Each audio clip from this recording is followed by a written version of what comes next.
तो क्या adverse possession से ओनरशिप क्लेम की जा सकती है? चलो इसे अच्छे से समझते हैं। इसी टॉपिक के ऊपर सुप्रीम कोर्ट ने एक रीसेंट जजमेंट दिया, VSR Mohan Rao versus state of Telangana and others के केसेस में। सुप्रीम कोर्ट ने इसमें कहा कि जो एडवर्स पोजेशन है legal equal to land grabbing है। चलो इसे और अच्छे से डीप में समझते हैं। इस केस में कुछ ऐसा हुआ कि एक फैमिली थी, उन्होंने देखा कि उनके पास वाली लैंड वेकेंट पड़ी है, तो उन्होंने उस पर कंस्ट्रक्शन स्टार्ट कर दी, उन्होंने उस पर अपनी प्रॉपर्टी बना ली। कुछ टाइम बाद वो उस प्रॉपर्टी में रहने लग गए।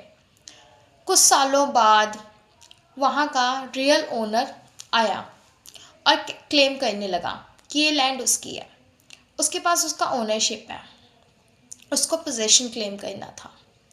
पर जो फैमिली वहाँ इनलीगल रहती थी, उन्होंने क्लेम किया कि वो बहुत सालों से यहाँ रह रहे हैं, तो एडवर्स पोजेशन के थ्रू इस हिसाब से प्रॉपर्टी के ओनर वो बन चुके हैं।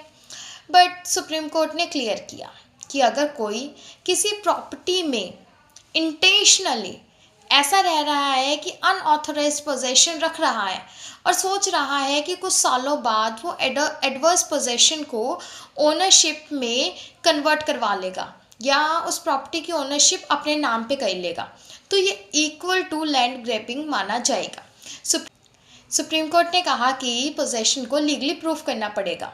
एडवर्स पोजेशन को उस फैमिली के पास कोई भी लीगल डॉक्यूमेंट नहीं था, जबकि रियल ओनर के पास सेल डीड थी जो कि उसके नाम पर थी, और कोर्ट ने बोला ये पोजेशन के बेसिस पर ओनरशिप प्रूफ नहीं हो सकता।